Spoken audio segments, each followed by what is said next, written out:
All right, Good. so we have Marshall Arnold on tonight. Marshall, I'd like to introduce you to City and Ruin. His name is Zach, Hey, Zach. What's up, brother? How you doing? What's going on, man? and Zach's like my sidekick, partner in crime kind of thing. Cool. Yeah, I've heard a few of the shows. Oh, good. Yeah. Well, before we get started, I'm going to actually just start this off with this is Echo Kraft presents EchoCast. We are a podcast that talks about synthesizers, synthwave music, music and technology, and whatever the hell else we want to talk about. So, how are you, man?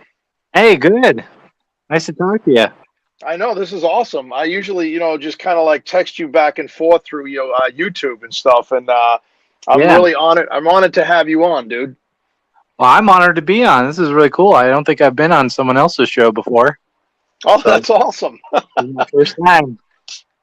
So before we get started, also, I just would like to, let everybody know, Zach loves when I do this, Oh, no. that I just cracked open a sparkling ice black cherry. Oh my God. Yeah. I can't wait till they finally call you so I just don't have to hear it. Well, that would be nice because if they do, I get cases of this stuff. It rocks. If you haven't tried one of these, Marshall, they're amazing. All it is I believe it's got antioxidants in it and vitamins and stuff. It's very good. Okay. Yeah, you got to check it out. It's probably really bad for you actually because it has aspartame in it. So That's okay. I'm a diet soda fiend, so I drink plenty of aspartame. oh, you'll probably dig this then. Right. But yeah, so let's get started. And I just want to start off with why don't we start off with, I know this is about synthesizers, so the first thing I'm going to ask you is, how long have you been in the music or synthesizer business? Or let's talk a little bit about you. Let's hear what you have to say and about what you've been doing. Sure. Well, I didn't actually get my first hardware synth until 2006. But previous to that, way back in 2001, I was really interested in getting into electronic music, but I was like super young and poor. And I found like this $50 music tracker that had a built-in synth. And that's kind of how I got started with everything. And that kind of sparked the imagination. And from there, just, it's been like a snowball. That's awesome. Yeah. Yeah, it's addicting. Yeah, big time. Yeah, so that's interesting. I because the funny thing for me, like with synthesizers, is it's weird, man. It's like the first time I ever heard a synthesizer, I was just like, wow, like what is that? I need to have that. Yeah, it's funny because when I was real little, driving around, my parents driving me around everywhere. I remember listening to the radio, and obviously in the 80s, there was a lot of new wave and synth pop, stuff like that, a lot of electronic elements in music. And I remember thinking that was the coolest sound. Like, I thought it was cooler than guitars or anything. So I always kind of had a fascination with the electronic sounds that I heard in music. Right, yeah, same here, yeah. What about you, Zach? Yeah, I mean, I'm an 80s child too, so I remember those days and everything on the radio, even if it was like Cher on like Friday nights, she always had like, some like electronic elements. I mean, everyone kind of did back then. It was great. I'm pretty pumped that it's coming back, and there's people like yourself and me and Jay and everyone else around that's actually kind of keeping it alive, and I like how it's come back and where it's come from. Yeah, man, go ahead, man. Oh, sorry. Yeah, I was just gonna say, like, so it's kind of funny because it was big in the 80s, and then it kind of went underground, I think, for a while, and a lot of the rock music and just pop in general was didn't seem to be as heavy on the synth stuff, And then I don't know, when would you guys say you kind of started hearing it come back in vogue in music in general? I gotta be honest, like, I mean, I've always kind of listened to electronic music, but like, I think it was a couple different things. I think for sure it was. I think this is probably one of the most obvious answers, but I think Stranger Things really brought it back. Yeah, I'm gonna go back a little further than that even. I agree with you. I think shows like Stranger Things, the guys in Survivor are amazing. And but I'm gonna go further. I'm gonna go a little further back than that. I mean, it did in the '90s, mid '90s. It reared its ugly little head again. It kind of came up from the underground again, and it was kind of like there were a lot of very interesting bands. I mean, you had Aphex Twin who kind of came out around then, and a lot of people came out around then, but it wasn't like main. As long as you don't say Aqua. If you say Aqua, I'm hanging up. No, I'm not. No. It's weird, and I think it reared its head for a while. I used to go down to a lot of the clubs in Boston, and I've actually had some of my music had been played in one of the clubs. It was called Avalon back then. But it turned into, and I don't mean to offend anybody out there, but it turned into like this Euro trash sound where it was all about just dancing. It was it became like the modern disco. With no lyrics. And then it went, like you said, Marshall. It went underground again.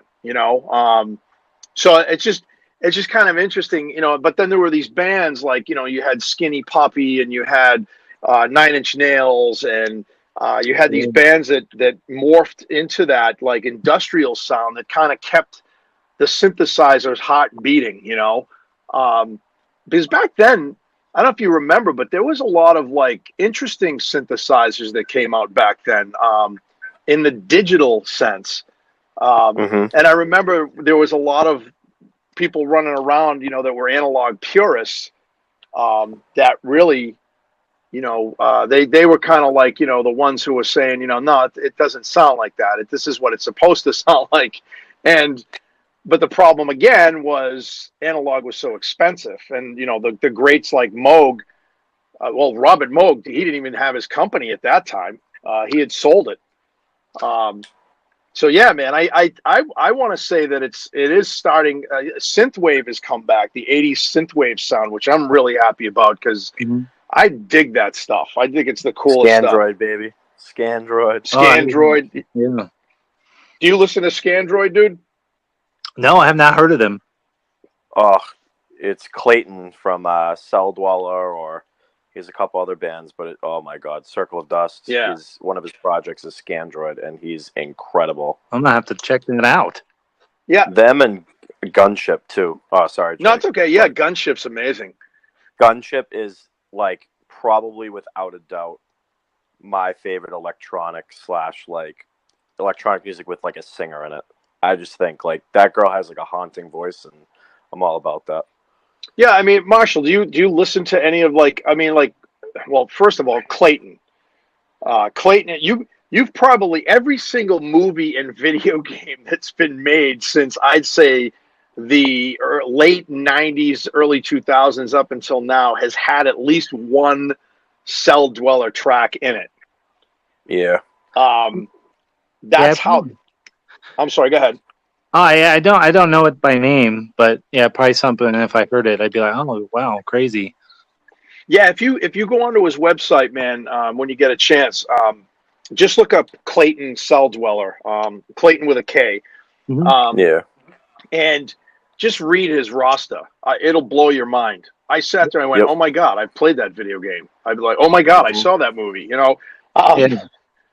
He just did the last Transformers movie. He actually scored a lot of that soundtrack. Nice. Yeah, he's a beast. He's somebody to be, to reckon with, because he's just, and he's a great guy. Like if you see him talk or interviewed or something, he's just a normal dude. You know what I mean? Yeah. Like you. That's why I was psyched that you came on the show. Well, we're all normal in a way, I guess, other than we have this attachment to these machines that we love. Your videos, I enjoy watching your videos, dude. That's one thing. Your videos are very informative. I was going to bring this up to you too. I'm not a big Ableton Live guy. I'm a Logic guy, but I don't know. Did you see this? This just happened recently. Ableton just released creative extensions. Yeah, I saw some of that. I think that might have something to do with their acquisition of what is it, Cycle 74, the company that was the makers of the Max for Live stuff. Yeah, exactly. Yeah. So, and the Max for Live aspect of Ableton, like, just expands the capabilities of that DAW like beyond almost anything. It's crazy. So when I saw that they had picked them up, I was like, oh, this is going to be crazy now, because they're going to integrate even more of it into the platform. Because Yeah, I think it was like its own programming language. And yeah. sorry, I was going to. No, I'm sorry, because Max for Live, that was one of the things that Nick Batt on Sonic State constantly pushed. One of the things was the delay reverb thing. I don't know if you ever had a chance to play with it. I'm not an Ableton guy, but people that I know that use it will like blown away by it. They're like, this thing's incredible, you know? Yeah. I didn't try Nick Batt stuff, but I have played around with all kinds of Max for Live stuff. It's crazy because you can even stuff that even doesn't even really have to do with the music. You can incorporate video and process effects and do all this crazy stuff. Like Yeah, it's really cool. I was that's why, like, and you know, man, I've always wanted to dabble in Ableton. And I just can't. I tried and I couldn't wrap my head around it. I was just like, I don't know, maybe because I'm just old school. Like, you know, I use Logic like a tape machine. Oh my god. I would say, like, so my background, again, I started with a MIDI tracker, which was just I can't believe I was able to make anything that sounded halfway decent on that, but I did. And then I picked up Reason when it was like Reason 2.5. Oh, yeah, I liked Reason. Reason was cool. Yeah. So, and then I was with Reason until about 2004 or 5, and I went into Pro Tools because everyone was just talking about Pro Tools. So I picked up Pro Tools, and I had used that until actually not that long ago, maybe 4 years ago. I started using Ableton. So it's definitely a different way of thinking, I think. But you can use it like a traditional DAW. Although I tend to use it probably kind of in a weird way, where I build tracks with clips and then setting up scenes and then creating a composition out of that, almost like the old school trackers again.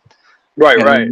Yeah, so that's kind of how I build stuff in there. But you can use it like a traditional DAW, although I find it a little cumbersome, especially when you're working with audio. But it's probably just because I'm not as familiar with it. So usually when I'm editing audio, or if I have to record like a vocal or something, I'll usually do that in Pro Tools and then bring it into an Ableton project. Yeah, that's interesting because I've actually heard people talk like that about either using Logic or Pro Tools to do their audio and then bring it in. Yeah, I think it's just easy. It's weird because I tried the traditional way when I had Ableton Lite on my machine. I tried to basically just I was kind of like, all right, let me see if I can just lay down a keyboard track really quick. And I sat there and I go, am I doing this right? Like, I couldn't arm the track right, and then when I thought the track was armed, it wasn't, and I'm like, it's true, because you do have to like hit record in like 2 different places to actually record anything. Right. It's like me with Fruity Loops, dog. I don't understand anything about that. Yeah, Fruity Loops. Funny thing about that, when I was thinking of where to go when I got a little bit of cash, and I ended up picking up Reason, but I had looked at Fruity Loops back then, and back then it was not what it is today at all.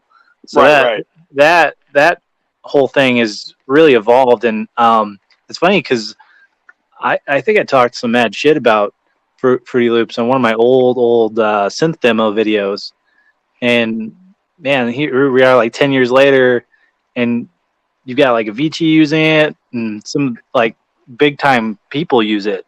Yeah, so it's definitely come a long way. Yeah, man, we talked about that in one of the podcasts where we were just laughing. We're like, I remember when Fruity Loops was free. You know what I mean? And like now, like the top of the line Fruity Loops is like $8.99. You know, Yeah, it's it's up 800. there with all the Yeah, other ones, you know.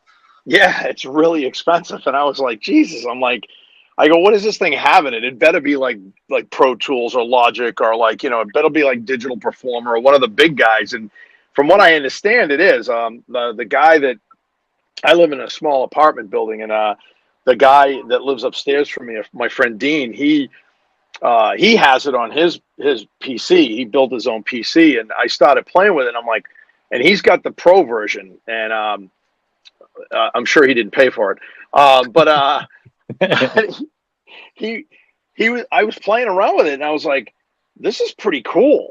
You know what I mean? Yeah.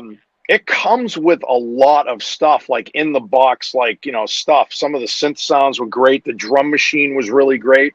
I mean, he just kind of hacks around, and he's a musician, but his main thing is computers. But you know, I played around with it, and I actually showed him how to use some of it, and he was like, "Oh, that's cool. So that's how you do that." You know what I mean? Yeah. So yeah, I mean, most DAWs are pretty. They're pretty self-explanatory once you've used one, but with, like you said, with Ableton, it's a little different. It's definitely laid out different. What I do like about it is the fact that it is a lot lighter design as far as GUI and stuff goes. It's not GUI heavy at all, which isn't going to tax your graphics card or your processor. You know.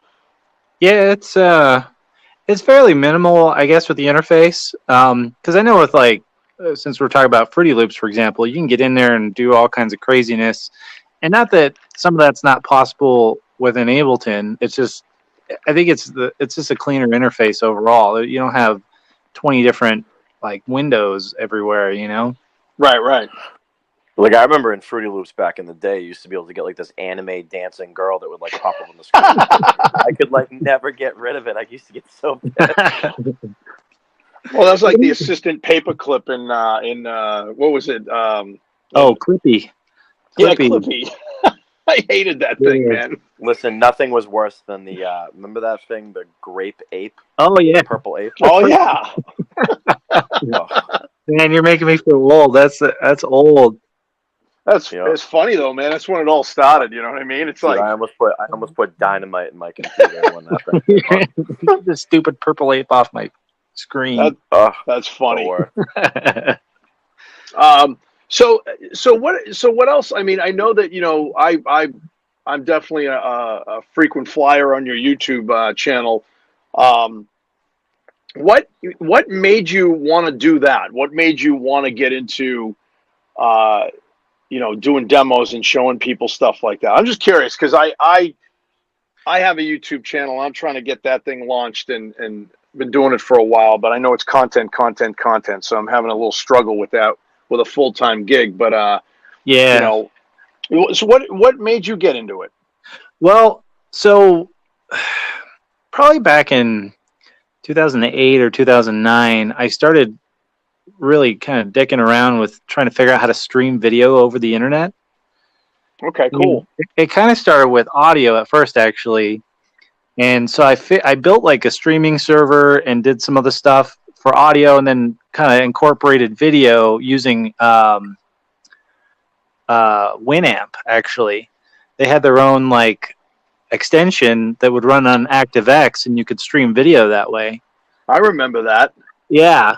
So I figured out how to get that working way back then, and we started doing like a little fantasy football league podcast type thing that we just did with our friends. And I guess it wasn't really a podcast because it wasn't published anywhere. We just do it live with each other and have our friends watch us, you know? Right, and yeah. So from there, I started kind of thinking about doing podcasting, and I tried doing a couple little podcasts about some other stuff. And I got the idea to do a video game podcast about Halo, because I'm a big Halo fan. So I had my friend come over, and we started recording video for Halo, and we posted that on iTunes, and that was semi-successful for a while. But problem is when you do stuff with other people, sometimes they get tired of doing it, and then you're kind of right up the creek.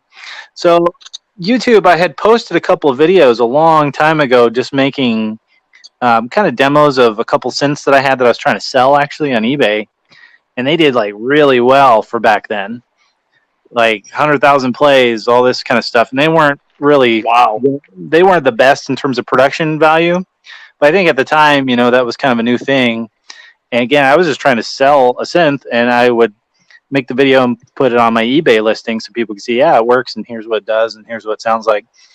So I don't know. Eventually, my buddies, we did the podcast stuff for quite a while. We did a Halo show, and we did another one called Console Nerds for a long time. That's awesome.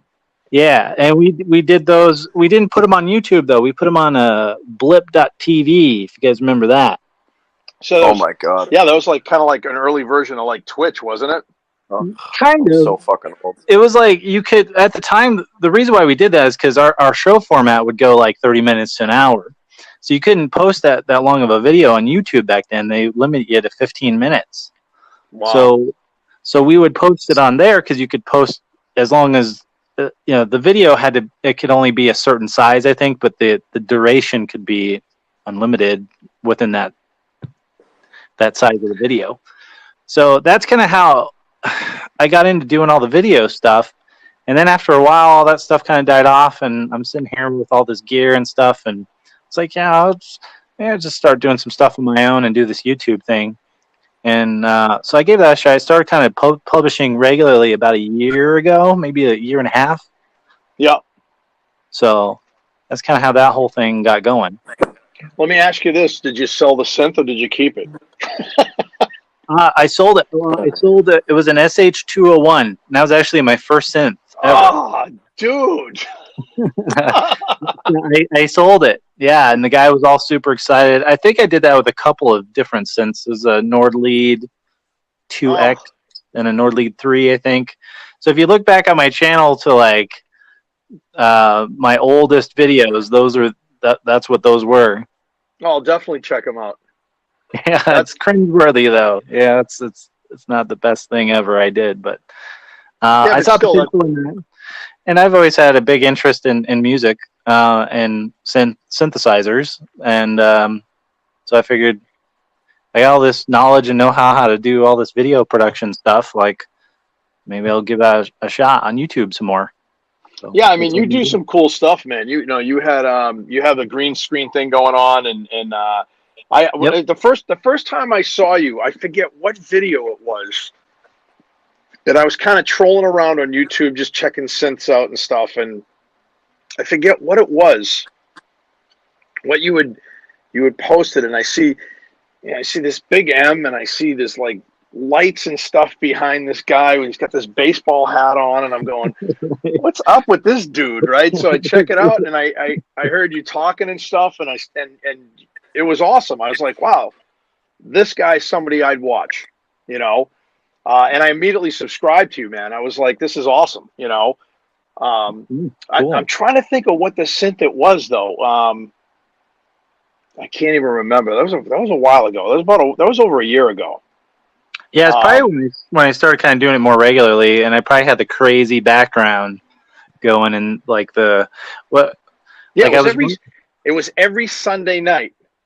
Yep, and I'm back to doing those again, the live stream. I know, it's cool. I'm psyched.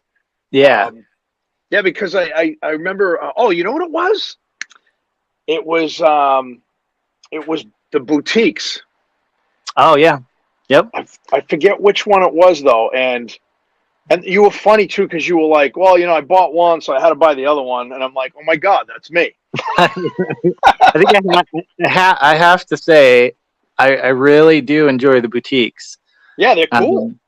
Yeah, and they're not terribly expensive, and you can fit a bunch of them on your desk, and just have a fun time. Yeah, and they're made really well. Like they're solid, Yeah, absolutely.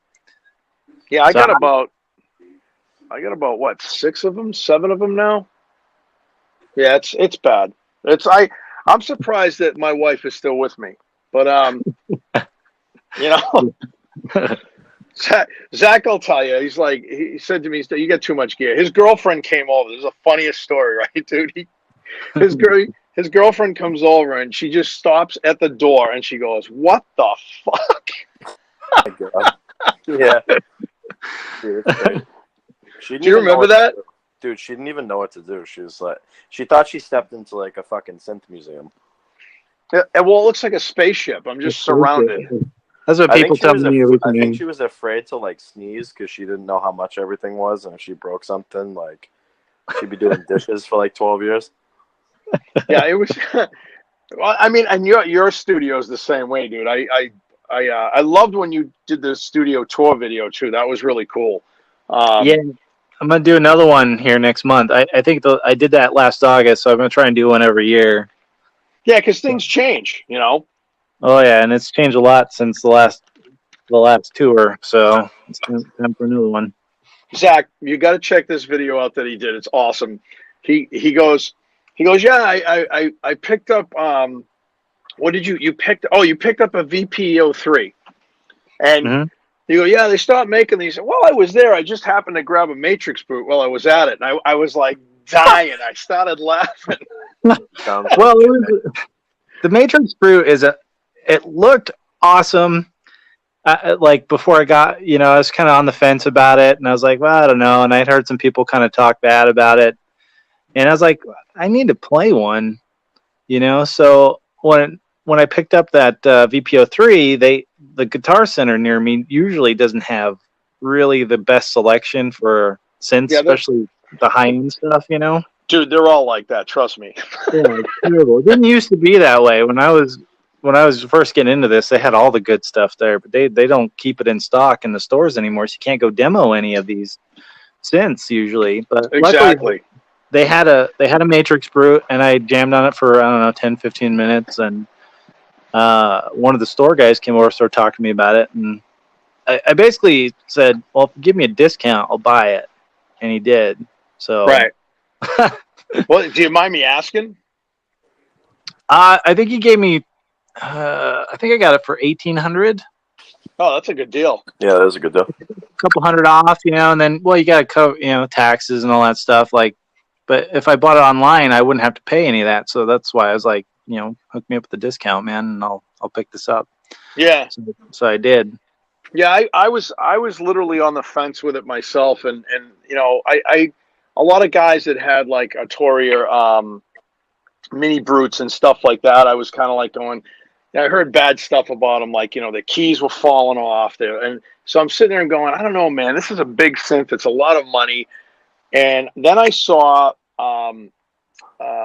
Ken Flux for Flux with it, and Ken had got one, and I guess the key bed was messed up on it, and they immediately Arturia sent him out a brand new key bed, and he started doing demos of it, and I was like, wow, it's like this is actually really cool. And then I was watching Mark Doughty. Yeah. And Mark Doughty, he's the man, dude. Yeah, I love Mark Doughty. He's amazing.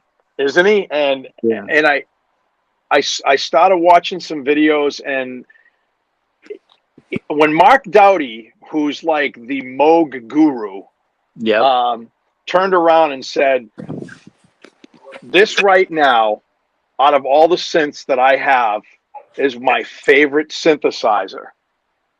I went, holy crap. Right. So Zach was with me when I bought my Matrix Brute, and that thing is just it's incredible. It's I never get bored with it ever. No, it's so much fun, and it's the Matrix interface for setting up modulation is crazy. One of the best ideas I've seen on a synth in a long time, because it takes the interface. It makes the interface very friendly for you to just go and mess around and get all kinds of craziness out of it. Yeah, press a button and turn a knob. You sit there going, "That's amazing." You know what I mean? Like, I don't have to. In front of you. You don't have to do any menu diving. Exactly. I was just gonna say that.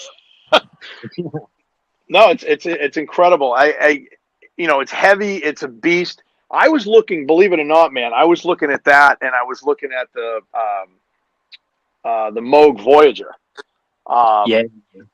And the Voyager, the Frankenstein one, the one that's all green. I haven't seen a green one. Oh yeah, it's rare. And It was $4,700. And I'm like, if I buy this, I won't be married. I'll be, you know, I'll be living in a dumpster with a Voyager. You know what I mean? Like, you'll be living in the box that the synth came in. yeah. And I was like, you know, because I love Moog. I love Moog stuff, and always have, always will. Bob Moog will always have a place in my heart. I think any synth enthusiast will always say that. And I said, I want something robust. I want something big and warm and a strong sense of, you know, when it's in your studio, it has a presence, you know? And I was just like, I checked out the Matrix Brute and I was just like, damn, for like more than half the price. I was like, I could get one of these and I was like, you know, it's still not a Moog, but then the more I played it, the more I fell in love with it, the more I said, this is right up there with a Moog. And then when Mark Dowdy said that, I went, wow, you know? So, I mean, I just, you know, and then I also saw you picked up a DeepMind 12. Yeah, and I had kind of an interesting experience initially getting it. Really? Do tell. Yeah. So I pre-ordered it because I was super excited for the synth. You know, it's a 12-voice analog with a decent amount of features on it for not a huge price. It's like, wow, that's crazy. So I pre-ordered it, and I was probably one of the first people to get it. I was probably in the first batch from Sweetwater, which is where I normally buy my stuff these days. Yep. But the synth arrived and it wouldn't boot. Well, it boot, but like the voices were dead. Like it didn't work. Oh. So I'm all hyped up about this synth for months because Behringer just, you know, stringing us all along for however long that campaign was, man. So I was pretty upset when I got it and it didn't even work. And I'm like, what the hell is this crap? So it's a shell. Yeah. So like I kind of got mad, but like I talked to Sweetwater. They sent me another one like as soon as they could, which was nice because I know they were high in demand. Right. Yeah. But then I started looking around and other people were having the same problem, and I'm like, oh no, this is probably not good. But I found out that what happened was there was a ribbon cable that just came loose somehow. You know, Behringer claimed it was shipping, but I don't know. Like those connectors are pretty in there usually. Yeah, you know, ribbon connectors are pretty tight, man. So I mean, it's possible, but you know, whatever. It got resolved, and the synth is amazing. I really like the DeepMind 12, but I had kind of a negative experience initially, and I was really mad because it was the first time I'd ever bought a synth and had it not work out of the box. Like I was pretty upset. Right. Yeah, well, I mean, you have a slim fatty white edition, huh? Yep, I have a white slim fatty, and I have a white little fatty actually, and a black slim fatty. So I have. That's right, the little fat, dude. The white one is just to me. I just love the way that thing looks. And it's very pretty. That's actually my third little fatty, though. So, really? I love that synthesizer, man. Like, and it was one of the first analogs that I bought. Was a little fatty when those came out, and I've had to sell a couple. You get where you need some cash and you got to let something go, and so. But I've always tried to buy one back, you know. So this time around, this is my third one, and I was able to score a white one, which was cool. So hopefully, I won't have to sell this one. Well, if you do, let me know. I think at the time, you know, with all the electro house stuff that was going on, I was really kind of into that. And the little fatty has just a nice grit to it, I think. So yeah, it's a ballsy synth. Yeah, it's funny. I bought a slim fatty used, and again, Zach was with me when I bought that. And I took it home and I plugged it in and I hooked it up to, I have an Arteria key step, and I hooked it up to that and I'm like, wow, man, this synth is fat, it's beefy, but it got really hot. And I know it's analog and but I was just like, okay, it's really hot. It's used. it's not in the greatest of shape. I was kind of like, I don't know, you know what I mean? And I kept it for, Guitar Center is great with their 40-day return policy. So I kept it for like, I don't know, maybe a couple of weeks and toyed around with it. And the Roland Studio Electronics, the SEO2 had been released. And Mhm. I'm like, you know what? I'm like, that's real close to a Model D almost, the way it's designed. And I know Studio Electronics did a lot of stuff for Moog, so I'm sitting there going, they did some retrofitting and stuff for Moog, and I'm going, this might be pretty cool, Mhm. And so I got rid of it, and I got the SEO2, which I absolutely love that thing. I have a story like yours with the with the DeepMind 12 with the SEO2. I get the Oh, SEO2 home, I plug it in, and dude, I know I love analog gear. I've got a ton of analog synths. This sucker would not stay in tune. And oh man, that's a bummer. I'd go to turn up the third oscillator and to get to use a third voice, and all of a sudden it would tune everything down. And I'm like, what is going on? So I go on to Roland. Roland's like, yeah, we don't have anything about that. Sorry, we can't help you, right? So I Yeah. call up Roland tech support, and this guy was so cool. He goes, all right, this is what I want you to do. He goes, I'm not supposed to tell you this, but there is a firmware update coming out. But if you go to Studio Electronics right now, he goes, and message them, you might be able to get this thing. Well, I do that. I get nothing in return. So Air Monkey, you've seen Air Monkey stuff on YouTube, right? Yeah. I was actually just watching one of his videos today. Yeah, he's cool, man. He's a really cool guy. And so I messaged him, and he does some great videos too. And I messaged him, and I said, man, what do I do? And he messaged me back, and he said, listen, I have a friend that works for Studio Electronics. Here's his email. Email him and they'll send you right now. He will send you the firmware update. It hasn't been released yet.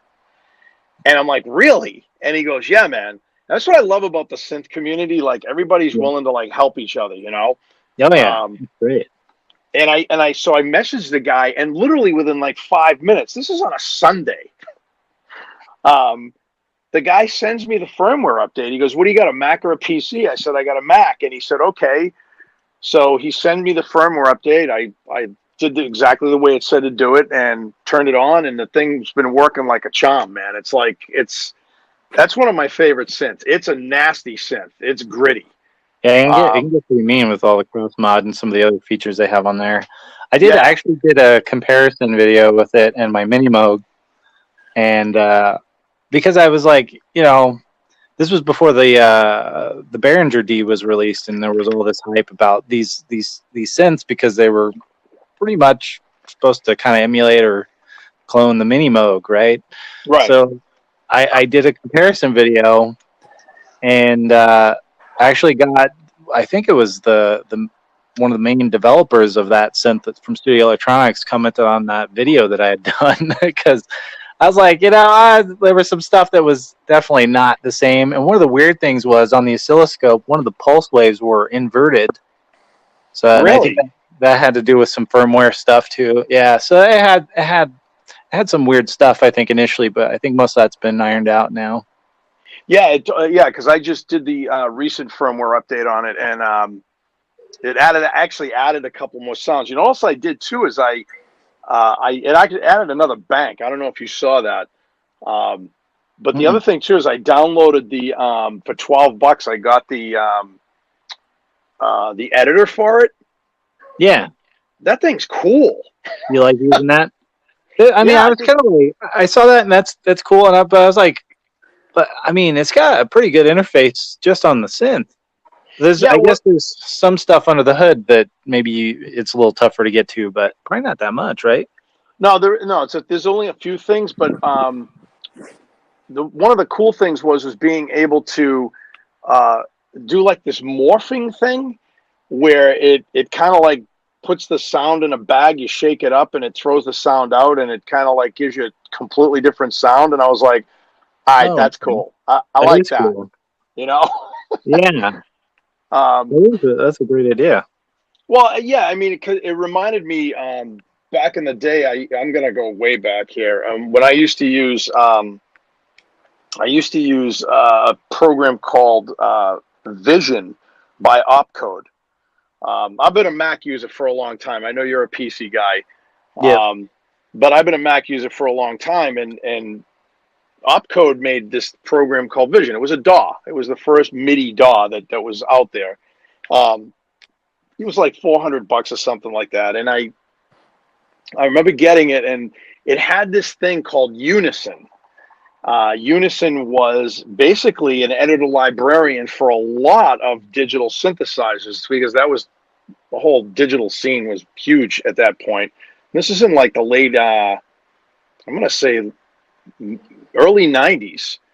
And I had this thing called Unison, and Unison did the same thing. You would pick a bunch of, what do you call them?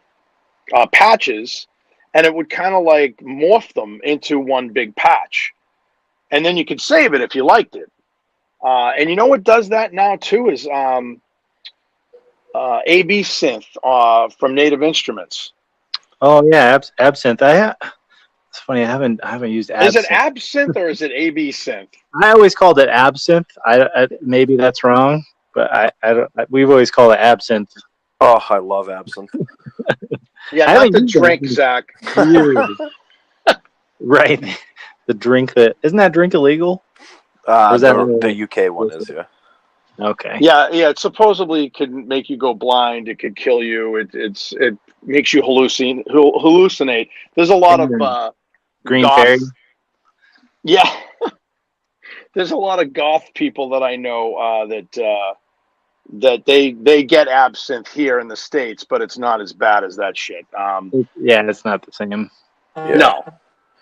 But yeah, Absinthe did that. It had that whole morphing thing, and I mean, this doesn't the Studio Electronics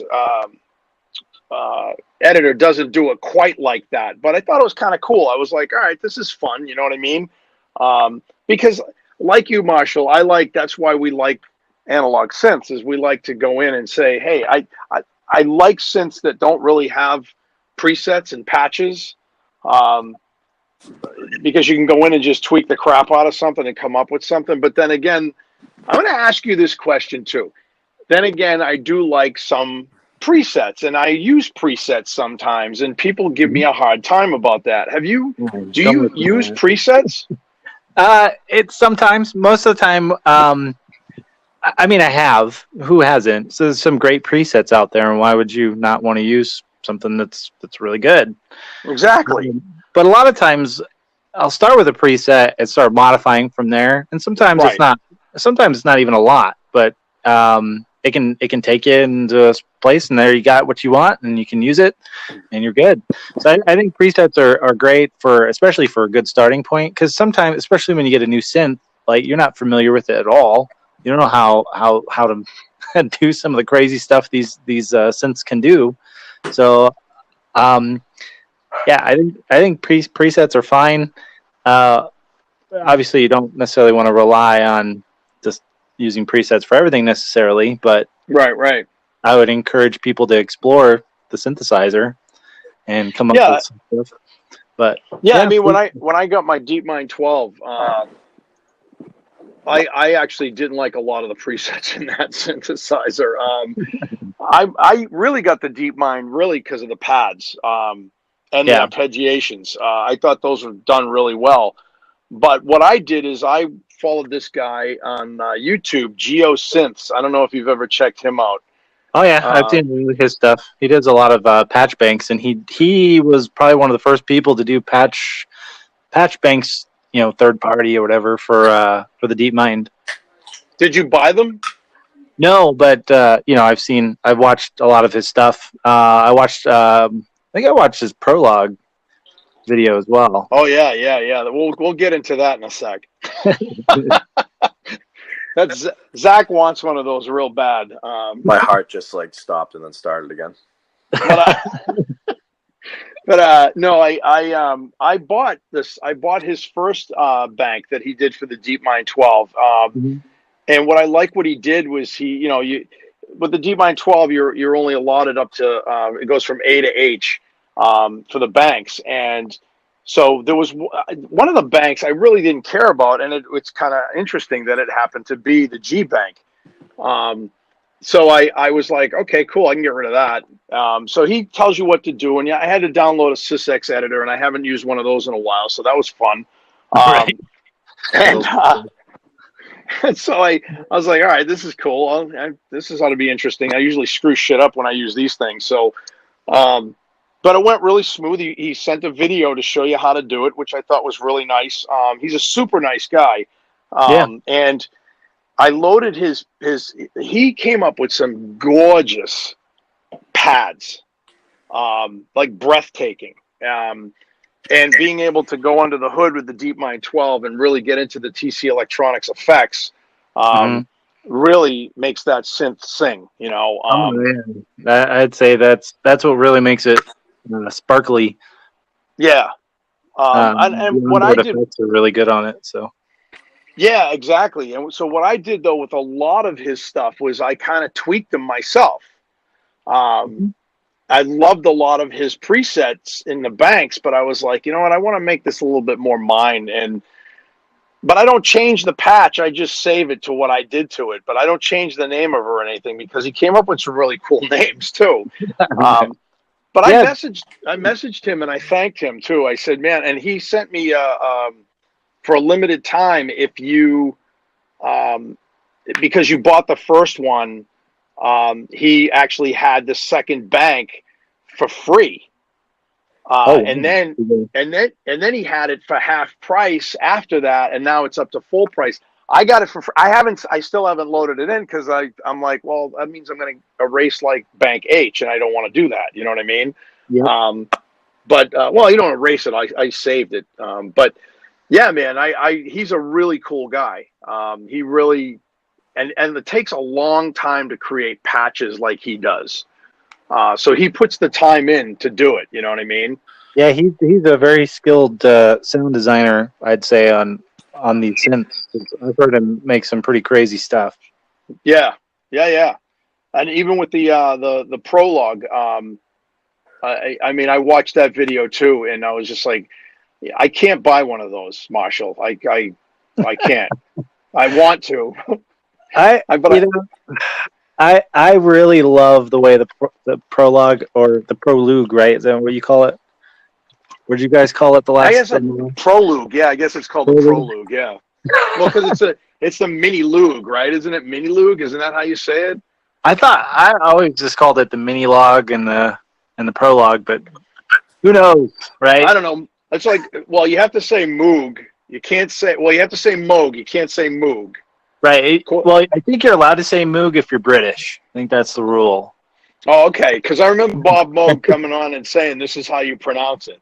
Yeah, it's moog, but the British guys, for some reason, just can't say that. They always say moog. That's true. So, all right. So, to go with moog, we'll call it the mini log. Yeah, the mini log, and see, now I'm all messing it up. That's all right. The mini log and the mono log, right? Is that? Yeah, the mono. Yeah, I have one of those too. I really like that synth. I thought those were kind of cool, but I never really I was kind of like, you know. And but the prologue, I was like, oh shit, that's like that's like big time. I was like, I kind of really am interested in this.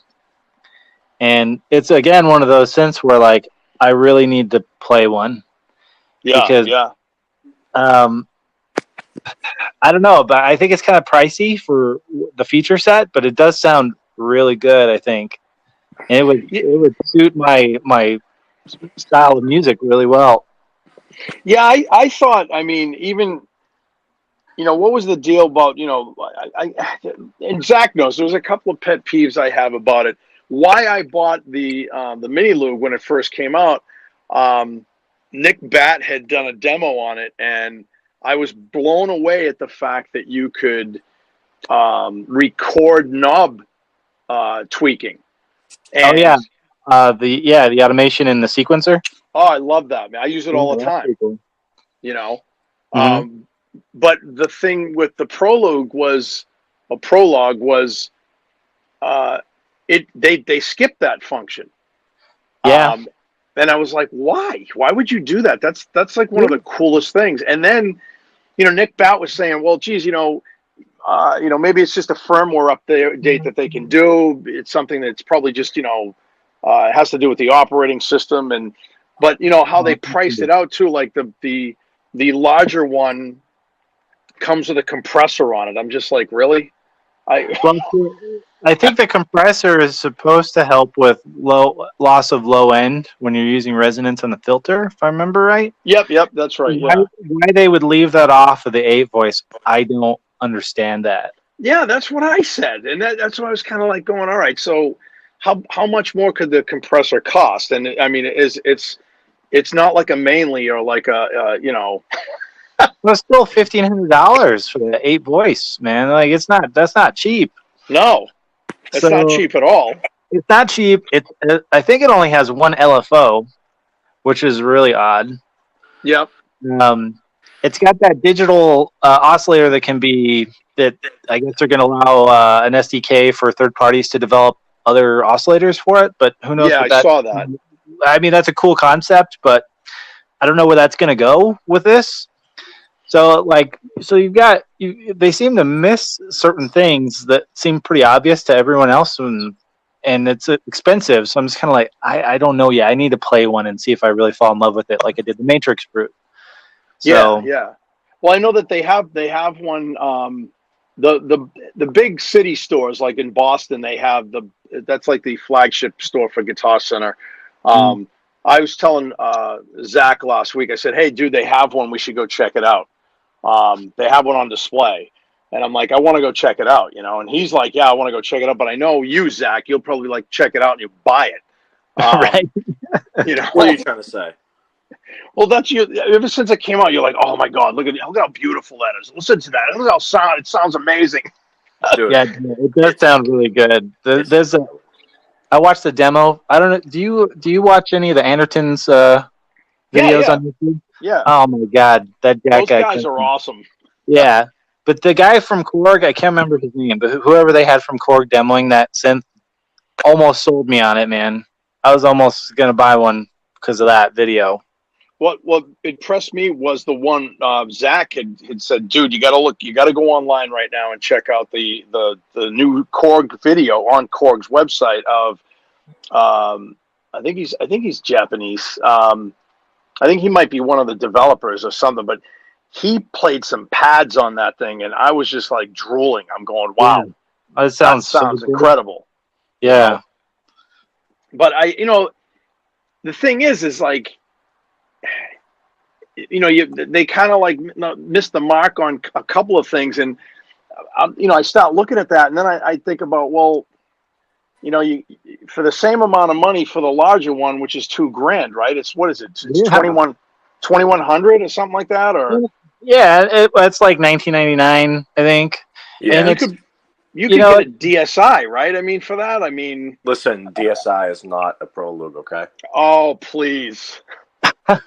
I would, Dave Smith stuff. I haven't owned any of it, so I can't really comment. I don't know. There's just something about some of the Dave Smith stuff that I'm just kind of like, I don't know. Like, it doesn't appeal to me for some reason. Not that there's anything wrong with any of the synths he makes. It's just there's just something about him that I just never fell in love with any of his stuff. So I don't own any Dave Smith gear, unfortunately. I don't either, because to me it was always up there with Moog as far as prices went, and that's why I was like, geez, I don't know if I can afford that. You know what I mean? But I was real close to buying a Prophet X, like super close. Really? To buying a Prophet X, yeah. And I decided to get a Quantum instead. So you're going to see a Quantum on my channel pretty soon. Oh, all right, that's interesting. Because the Prophet X, man, is interesting. It is like I was watching some demos. 8DO, I guess, did all the samples. Yeah, they did. Yeah. And it sounds really good, and it's got some really cool potential. But I think that they've really kind of limited what you can do with it. And I watched a video just yesterday with Dave Smith talking about it. I can't remember this guy's name, but he's done a couple really cool interviews. He did one with Nick Batt, and he did one with Dave. And yeah, they were talking about the Prophet X, and Dave's not really into samples. No, he's not. He makes that very clear. So I don't know who talked him into making this thing, but it didn't sound like he really. Well, that's kind of what blew my mind. I mean, I have to say, and it's a gorgeous looking synthesizer. But I have to say, in the demo that I saw that they did with it, I was like, wow, that thing sounds amazing. Like the samples are cool. I love the way that you can morph the samples in through the analog filters and just how things sound, because it is an analog pathway. But like you just said, what was he thinking with samples? Like, that's so far odd for him to make a synth like that. Although I was very tempted, because it does sound really great, and I wouldn't mind having a nice synth like that. But that's very sample based. In fact, I've been buying a lot of these older Roland modules, and I think I just picked up a XV 5080 and a Korg Triton. So those obviously have some sample elements to them as well. These almost like little workstation type things, but a Korg Triton, huh? Yeah, that's a great synth, man.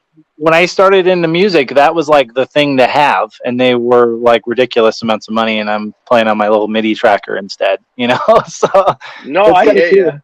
Kind of cool to get one. I had a Korg M1. That was my first. I started out with a Juno 106. I had two of them. Absolutely loved the Juno 106. That's why when mine finally died, I sold my good one, bought a used one, and it died on me. And then when they came out with the Roland JU06, I'm like, I'm buying it. Yeah, you're lucky. Those are not cheap anymore. The JU06s. Yeah, they're like $600, right? Yeah. I was pretty pissed about that, because when I started, at first when the boutiques came out, the first set of them, I was kind of not very interested in them. And at the time, they didn't output CC for the controls. And I was like, then this is going to be useless to me, because I do a lot of automation in the computer. Right. So I kind of stuck my nose up at them at first, but when they dropped the TB303 or the TB03, which I love, the 303 is like one of my favorite synths ever. I need to get a real one. But yeah, that one's sitting underneath my TR8S. I refuse to put that away, because I always wanted one. And you know what? I'm going to tell you something, dude. I used to work at a place called Daddy's Junkie Music. It was a music store that was in direct competition with all the big stores like Guitar Center and stuff.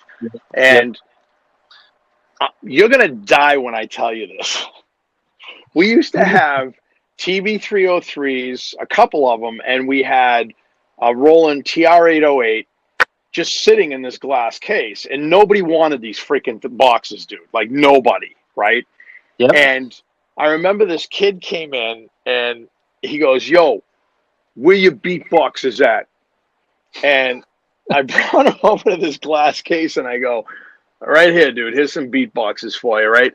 The TB303s, two of them, we were selling for $50 a piece. Oh, my God. The 808, I think, was like $400. But yeah, so we couldn't get rid of them. It's like 10 times that now if you want one. Oh, my God, Well, then, there's some really cool companies out there, though, that made some clones, like, was it Devilfish? Devilfish does mods for the original 303s. I don't know if they made a clone. If they did, I'd be interested to see what it is. I thought they did make their own, too. They may have. I don't know. I've always known Devilfish from the mod kit that they do for the original 303, though, because it's freaking crazy. Oh, what am I thinking of? Yeah, you're right. Devilfish did the mods. There's another company that There's quite a few nowadays. There was when I was kind of on the fence about maybe trying to pick one of the clones up. There was the XOX box or whatever, and then there was the Cyclone something. I can't remember all of them. There's like three or four of them. That's it, Cyclone. Yeah. Yeah, and there's the Avalon. Like, there's a lot of them now. What was it? Future Retro was one.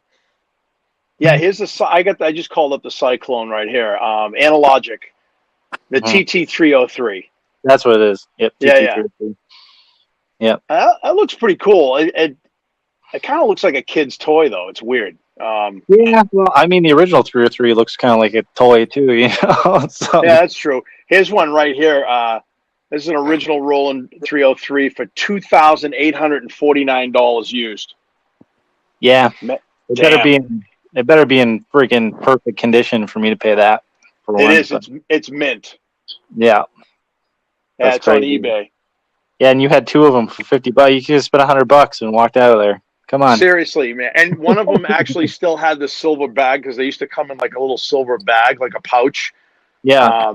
That one still had that, and it had that one had the original box. And like we sold it to this kid. He was like, "Yeah, I'll take both of them." And we're like, "Okay, here." And now I'm like sitting there going, "Oh my God! Like, what was I thinking?" You know what I mean? Yeah, well, and you never know. So, like, what'll be the next crazy thing that everyone thought was a piece of junk that you can't sell? That'll become like super popular because someone will use it in some weird way. Well, do you remember when Electron first started? No, Electron.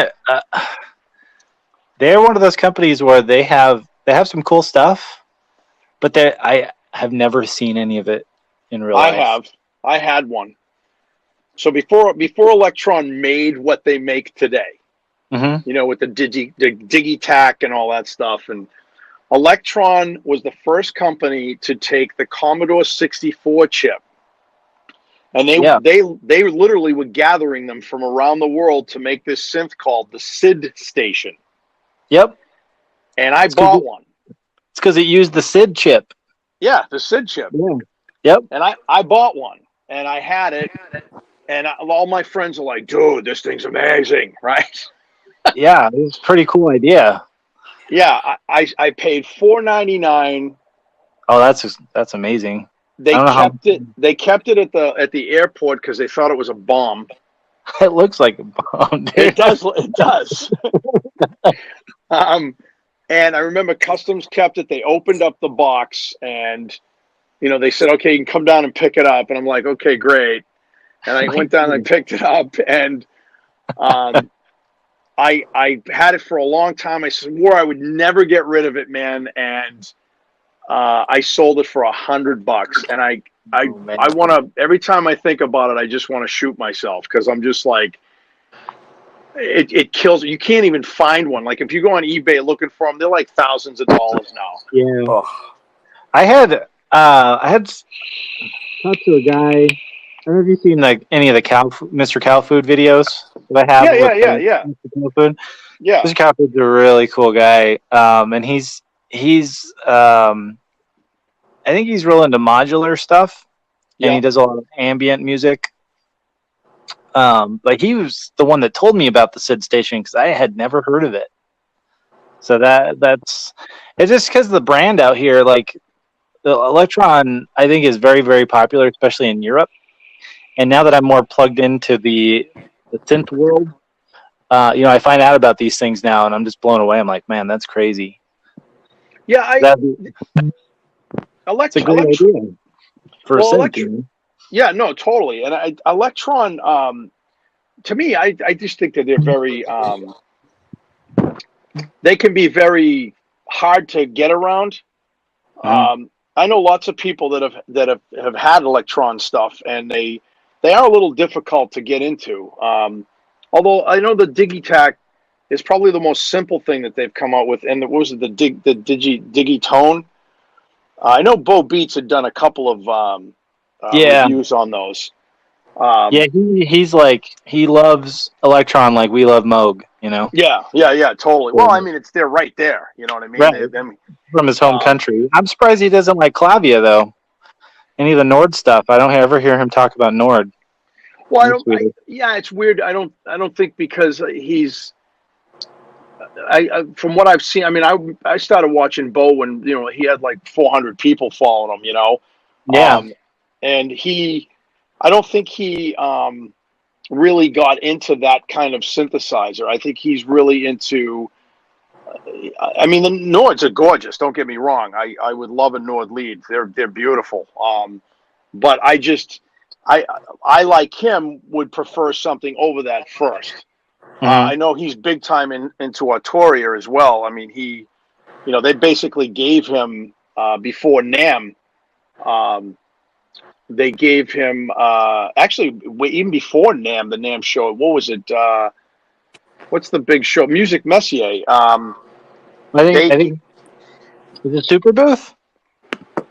No, it was Music Messier. They had announced the I forget what they called the Matrix. Was it not the Matrix? It was the Mini Brute 2 or the Micro Brute 2. One of the and then they announced the modular system, and they just gave it to him.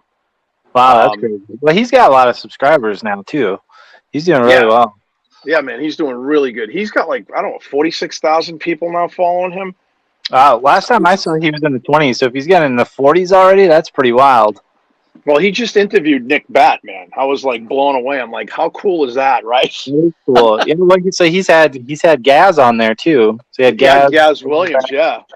And then Nick Bat. That's pretty cool. Nick Bat's a cool guy. Yeah, Nick Bat is definitely cool. What I like about Nick is I've been following Nick. I used to write stuff like reviews on Sonic State before Nick Bat even had a podcast. Yeah. And I used to write stuff for Sonic State. I would write little reviews and stuff. And it was funny because Nick Bat, I mean, it's his gig. That was his thing.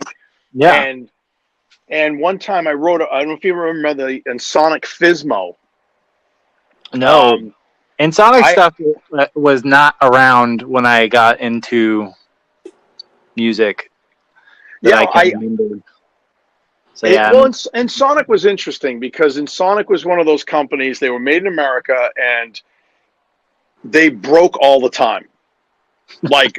All the time. And then I think EMU bought them out. And then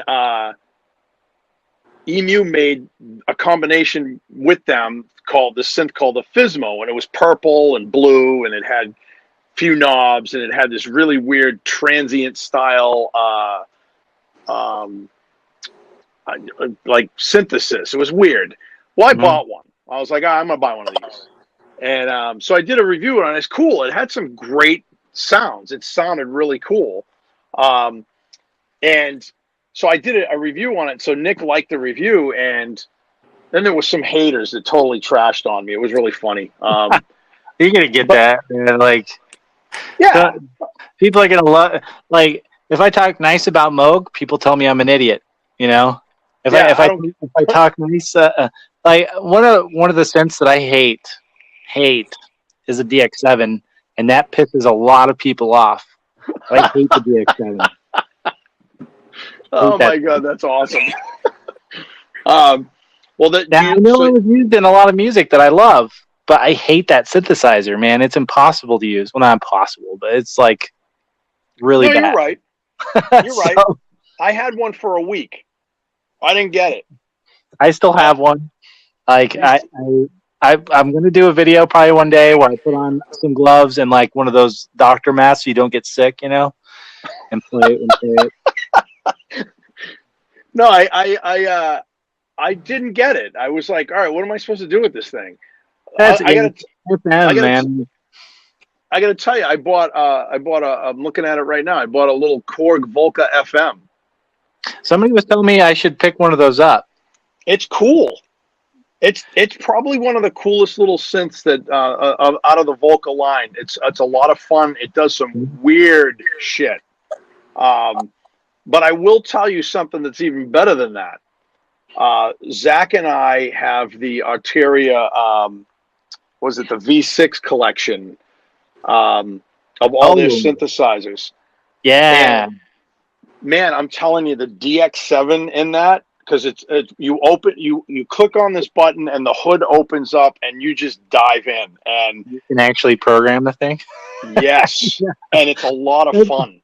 That's my biggest problem with it is the interface was terrible. Now I know for the time it was probably the most amazing thing ever, but I didn't know shit about any of that stuff when I was a little kid.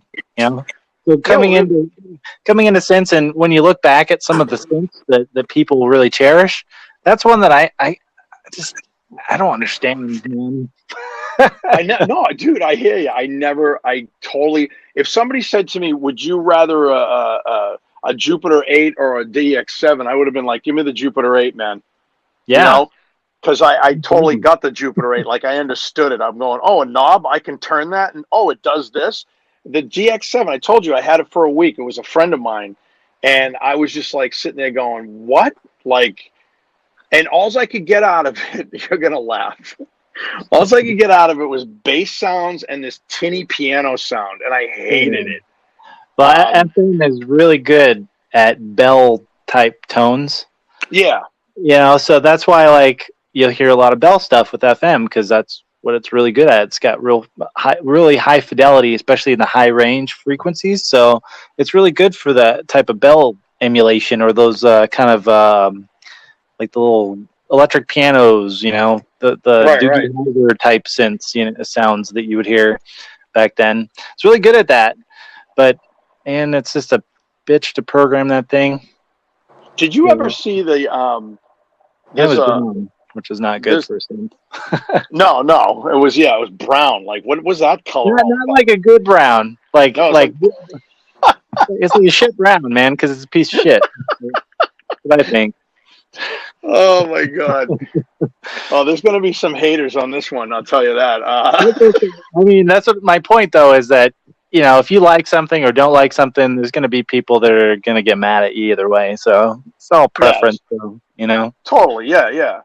Well, it's funny because if you, I don't know if you ever saw this, but you should check out this interview they did with Trent Reznor on how he started, and he used to work in a music store and stuff, and everybody was bent on I got to have that DX7, and he's like listening, and he's like, yeah. He says everybody wanted to come in and hear bells, right? And he goes, he would go over to the OB8 that was sitting in the corner, and he'd be playing that thing, going, "This is amazing," you know what I mean? Yeah. And he goes, to this day, he's like, I cannot stand that synthesizer. Yeah. I know I'm not the only one that doesn't like it, but there's a huge group of people that do, and they're very passionate about their shit brown DX7 that is impossible to program. Well, what's ironic too is maybe I was seeing things, but do you remember when 9 Inch Nails played Woodstock, and they were all in the mud, and they came up on stage all covered in mud and stuff? I think one of the synths that he had on stage with him all the time that he used as a controller was a DX7, and he used to beat the shit out of that thing to the point where the keys were flying off of it. Well, they're pretty indestructible. They are made like tanks. That's pretty tough to do. But you got to figure there's no fucking knobs on it, so...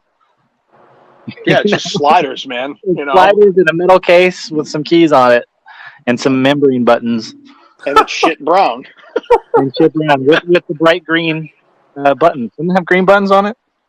Yeah, they're green, yeah. You figure, like, when they came with the DX2, or DX7 too, or whatever, they made it black, which was nice. Yeah, they did, yeah. At least they got that right. If you get a chance, though, you should definitely even pick one up used. The Volca FM's cool. I was impressed with it. I've done some cool stuff with it. It's actually on the first album I did. It is pretty cool, I must admit. Yeah, Yeah. it's fun. FM as a type of synthesis is great if you can get in there and do something with it, I think. Yeah.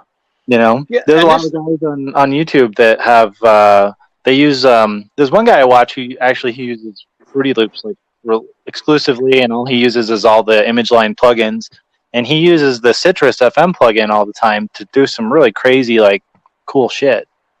Yeah, FM's cool, man. I mean, there's some really cool synths out there, you know, in the box synths too that are all FM driven, and they sound great.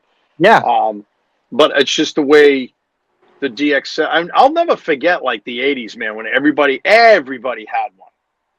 Like that's all you saw, you know. It was probably, and I can understand why. I mean, you know, after all the years with the analog stuff, that it was impossible to keep those things in tune. You know, they would break. You know, like this is digital. Like you can't even throw it off a mountain and break that thing. You know, because it's I mean, when you think about technology and music and where we've been and where we've come, I mean, even like I remember the whole solid state amplifier era where, you know, tubes were out, you know, they weren't making, we couldn't get them out of Russia because there was this whole thing about Russia that we weren't dealing with. And, you know, because Russians were the only ones that could make the damn tubes. And, you know, to this day, your amplifier purist will tell you, oh, there's nothing like a Russian tube. I'm like, yeah, whatever, dude. You know what I mean? But you know, and I remember having like, you know, I play guitar and I remember having a solid state amp. And when I went back to using tubes, I was just so blown away about how warm that sounded. And that's why, like, you know, I know we've come full circle here. Like, you know, the thing with synthesizers today, like Roland blows my mind because Roland took analog knobs and I don't even know what do they call it with the boutiques and the Aria series. They call it something. I forget what they. The analog circuit behavior. Is that what we're talking about? Yeah. And they were able to take the circuit behavior and copy it. And I mean, I got to tell you, man, I had two Junos. They even mocked the when you turn the chorus on, there was always static that would come out of the chorus on a Juno 106. In the manual, it says that's supposed to happen when you turn on the chorus because it's authentic. And some people are like, okay, Roland, you couldn't have left that out because it's static and it sounds like shit. You know what I mean? And I'm sitting there going, no, that's cool. That's part of the character of the synthesizer. You know? The 106 is great. I need since I missed getting a JU06, I've been contemplating whether or not I need to pick up a vintage one.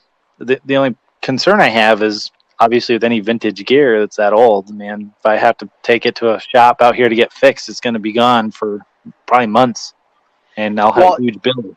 So. Yeah. Well, the thing too about the Juno 106 is that, did you know this? This is because I've owned two. I remember at one point, Roland had kept making parts for the Juno 106 and the JP, the Jupiter 8, and the was it the JD 800? They were making parts for those synths up until 2000. That's so you could some parts, because I have a JD 800 that's got some issues with the keyboard right now. Oh, really? That's a great synth, man. It is. It's amazing. It doesn't have the red glue problem. That's not the problem I'm talking about for anyone listening that knows about the JD800. Not that. It's just got some keys that probably need to have the contacts cleaned and some other stuff. So I was going to take it down to a place here in Denver, and they're telling me it's going to be like 3 months before I'll get it back. So, yeah. Wow. Yeah. There's not a lot of places that really, at least around here, that can work on or are willing to work on that type of stuff that I know of. So yeah, we got nothing around here at all. You know, if you bring it to Guitar Center, they ship it somewhere. Any keyboard issue, it's weird, man. We used to have a place in Boston, an electronics shop, that these guys were awesome. They fixed anything, any synth, I remember a friend of mine brought an MS-20 in It had something blue on it or something. I forget what it was, and you turned it on, it just went, and that was it. and and I was like, yeah, it doesn't work anymore, dude. So he brought it down to. It was in Boston, and the guys are like, yeah, we can fix that. And he got it back, and it was like brand new. Yeah. But those guys are gone. Like, it's weird. It's sad. It's like, there's not a whole lot of shops around anymore, And that's why I understand, like, there is a market for the vintage crowd, and that's why I can see why companies like Behringer are wanting to reproduce these as clones, because there's, especially guys like me who are, I'm old enough to know what these are, but too young to have ever actually seen any of these synths, or played any of them. So right. I'm kind of like, Roland, can you do something about this? And they just, the analog circuit behavior stuff is great, but man, they gave us a little boutiques, so that's a lot different experience than playing on a full-blown synth, No, So, I hear you. I got to tell you, though, I mean, like, I always wanted a TR-808. Like, I always wanted a TR-909, mhm. well, later on, like, I shouldn't say I always want. Well, yeah, because even back in, after that experience with the kid coming in and buying the beat boxes, and that's what he wanted, and that was way back, and but after that, when I started really getting into getting more away from digital synths, I started really like seeking out, like, a lot of the guys that I listened to were from Europe, and Europe had this abundance of analog stuff, left over from like the 80s, because Yep. people, I mean, you've heard Nick Bat say they'd leave it out on the curb, and Yeah, wish they did not want. They oh did yeah, not want analog. Dude, they were taking their analog vintage gear, getting rid of it, and buying only M1s to make music on for a while. Yeah. Like, crazy. Oh, no, dude, Zach, seriously, you should hear on Sonic State. Nick talks about this time that he would drive down the road, and there would be like an analog synth, fully functional, sitting by somebody's garbage can, waiting to be taken away. Dude, some crazy kook went around, collected as many as he could, kept them in his garage, and then 20 years later made thousands. I doubt it, dude. What? Yeah, because like Marshall said, everybody was trading in their analog synths to buy this digital phenomenon that took over. And like he said before, like, Marshall, you were saying, they would go out of tune. With the digital technology they would stay in tune. They didn't have the technology to keep the instruments in tune like they do now. Yeah. And it's still problematic with some of them, like yeah. you got an SEO2 with some bad firmware, and that was a problem. Yep. And also I've heard things with Mother 32s where they drift a lot, but I mean, that's analog, and I know what the funny part is it's the character of the equipment. I kind of like, I know you're gonna think I'm nuts, but I actually like when the synth drifts a little. A little's okay.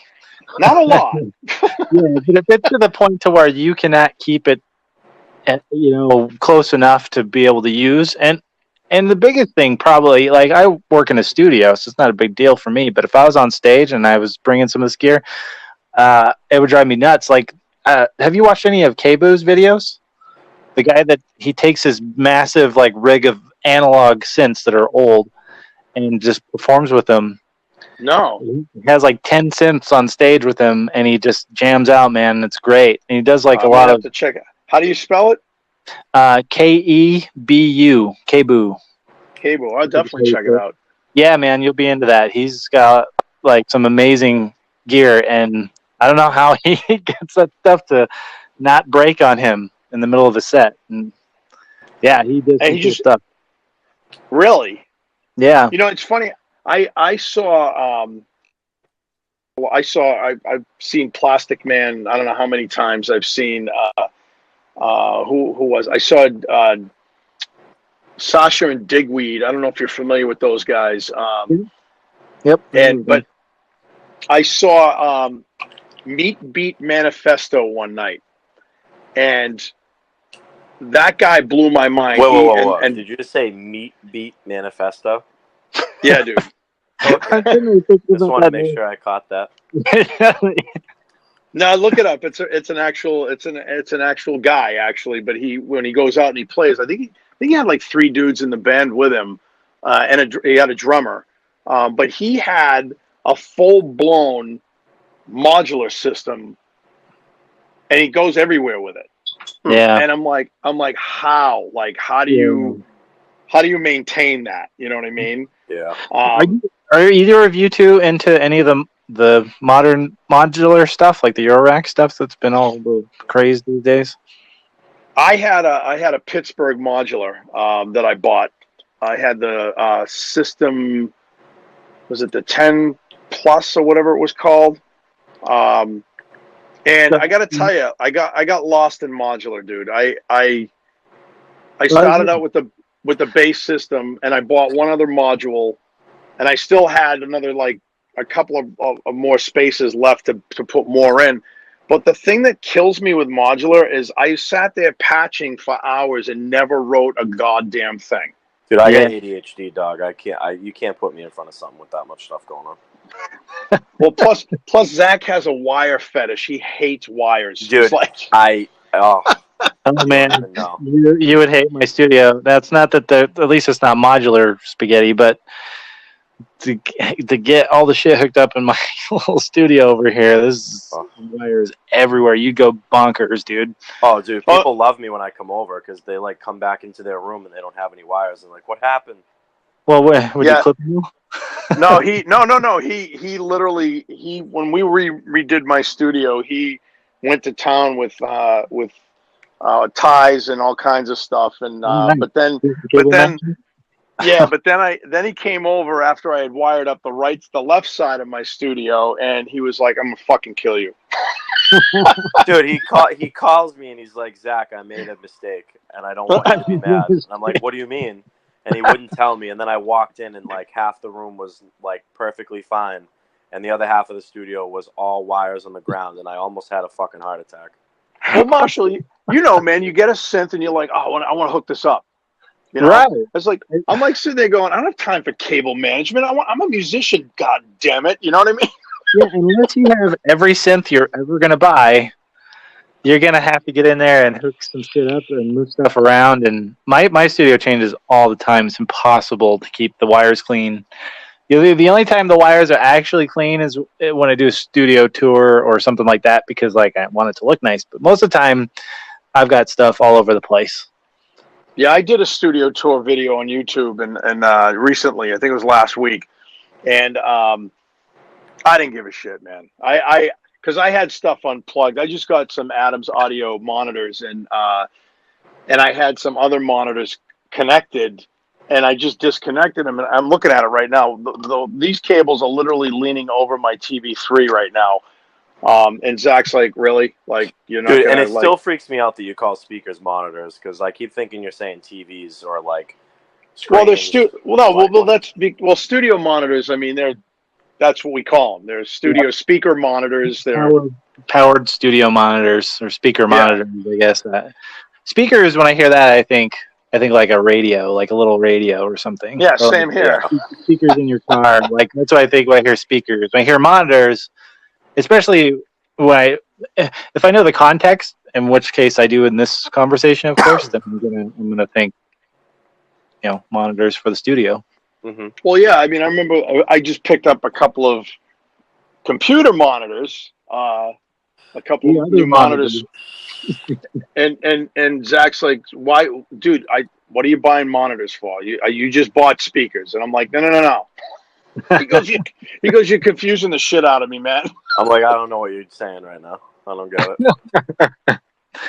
Yeah, it's pretty funny though. He's like, I can't hear out of my monitors. I'm like, well, do they have speakers built in? He goes, they are speakers. I go, what? Yeah, he didn't know what I was talking about. But it's okay. I mean, I didn't know that either. You always learn stuff all the time. Oh yeah. Dude, every day.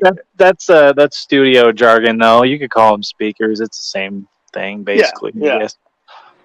Yeah, when you call them powered monitors, and if people don't know what you're talking about, they're like, "Well, yeah, don't you have to power your computer monitors? Like, what's the matter with you? How do you Yeah, turn them on? You know what I mean?" of course Like, you have a Yep. plug, you idiot. Right? yeah, exactly. Um, I know we've gone way over, but I don't care. This is awesome. I just wanted to ask you something too. Sure. I know we've gone all over the place, but what are you considering? What do you think of the DFAM?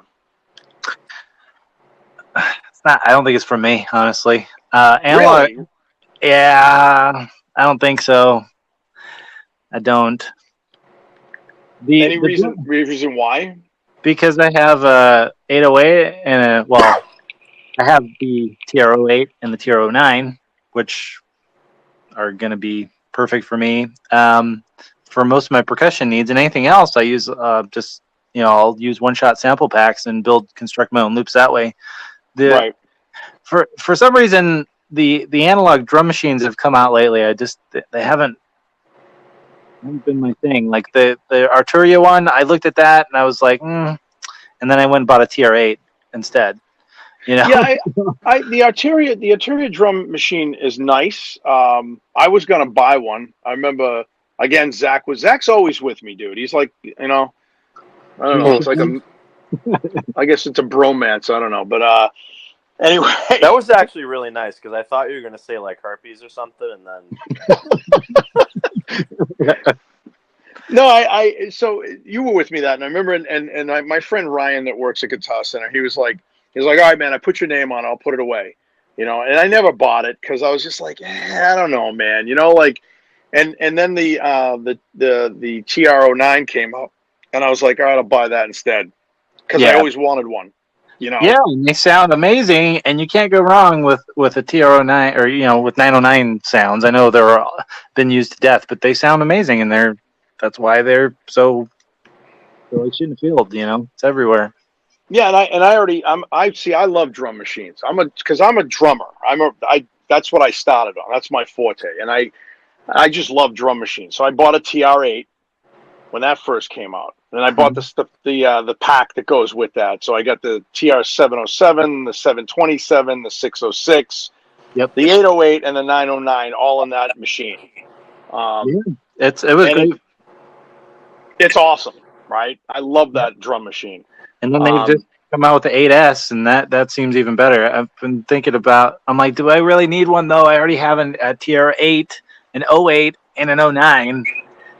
Well, I have a Volca Beats. I have a TR-9, and I just bought the TR-8S. And that thing is deep. Like I already loaded my own samples into it and everything, man. It's a killer drum machine.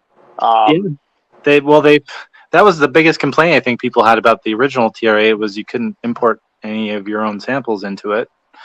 So yeah, the other big complaint would be too, like the in the originals you had all the individual outs. That's one thing that intrigued me about the Arturia drum machine was that you had the individual outs. I like that, but I mean, if you're gonna mix down and you want to plug all those in, like the only way to do it is to go through each set of instruments at a time to get those tracked into your system. For live, it's probably not that big a deal. You probably don't want to use up 8 inputs on your mixer for drum parts, but no. But for studio work, I could see that being a huge time saver, being able to track all your drums with. Well, yeah. I mean, what I ended up doing with the TR-8S and the TR-8 was you have 4 outputs. So you have 2 mains, like a snare drum and a bass drum, and then you have your auxiliaries, which allow you to have toms and cymbals and percussion. And I've managed to rig it up like that, and it's actually really cool. Because if I can really want to affect my bass drum, maybe throw a compressor on it, or or I want to affect my snare drum. Of course, you have effects and stuff built into the drum machines themselves. Yeah. But like I'm running I have a UAD satellite, and I'm running some UAD plugins and stuff, and it's really nice to kind of throw you know, a nice compressor on there and get that bass pumping and stuff like that. You know what I mean? Well, most people are going to work in a DAW, and that's like I've been trying to figure out a way to do live music for a long time, and it's very difficult to get it to do what I want it to do. Yeah, yeah. But one of the things I absolutely will be relying on is a computer with Ableton that I'm going to process the sound through. So if I can't take my snare drum and put a separate reverb on it from the kick, then I can't use that instrument. You know what I mean? Right. Yep. Yep. I'm gonna have to use a sample, or I'm gonna have to get more than one machine. You know, so yeah, and that's what I kind of liked about what they did with that is that I can have my bass drum and snare drum separate from the mix, and pan it the way I want and stuff like that. So I mean, you do your independent processing off of the machine because you're gonna get a better. I've heard arguments where you'll get more dynamic range if you don't compress the shit out of everything, all this kind of stuff, and that's probably true. And maybe it sounds different live. I don't know because I haven't played live before, but I would have a hard time not going into a situation where I'm running stuff through Ableton to process the separate tracks that way. Right. I just have this like fear of like, no, I want it to sound this way, and you know. Yeah, and I've listened to your the music that you've done, some of the tracks you've done, and your music's awesome, dude. It's awesome. I enjoy it. Are you ever going to come out with an album or anything, like a full-blown album? Or well, I kind of did with the MTGA release. That was like 9 or 10 tracks. Yeah, that's right. Yeah, that's right. There is. Yeah. Yeah, and all trance, different flavors, and yeah. Are you going to do anything new or? Yeah, well, right now I've got like in all my live streams, I'll pretty much show what I'm working on most of the time, and so I have a track that's basically done. I'll probably release that as a single. But in the meantime, I've been focusing on trying to do remixes this year. So I did a remix of the Mortal Kombat theme song a while back. That came out. Yeah, you did. The best. Oh yeah, Zach, you got to hear that. It's actually awesome. It's like one of my favorite theme songs. I was super excited when that came together really well. And then right now I'm working on some remixing of some Halo music. So cool. So I'll probably get to trying to do some more production stuff a little later this year, or to release or whatnot. But right now the remixing stuff I'm just having a lot of fun with. It's a lot of work though, you know. Right. Yeah. The Mortal Kombat track for me to get because I used all the same game sounds and everything that they used, and I also found that the very famous scream, the Mortal Kombat scream, so I can make it as authentic as possible. Right. And trying to source all that stuff, and I also try to figure out like what synths did they use. You know, that's always a fun game to play, and you're usually wrong. You know, so but yeah, it's awesome. Yeah, I listened to it, man. It sounds really good. No, thanks. There's a lot of work in that. yeah, there is. But anyway, yeah, man. I know we're coming to the end here. I just wanted to say one other thing too.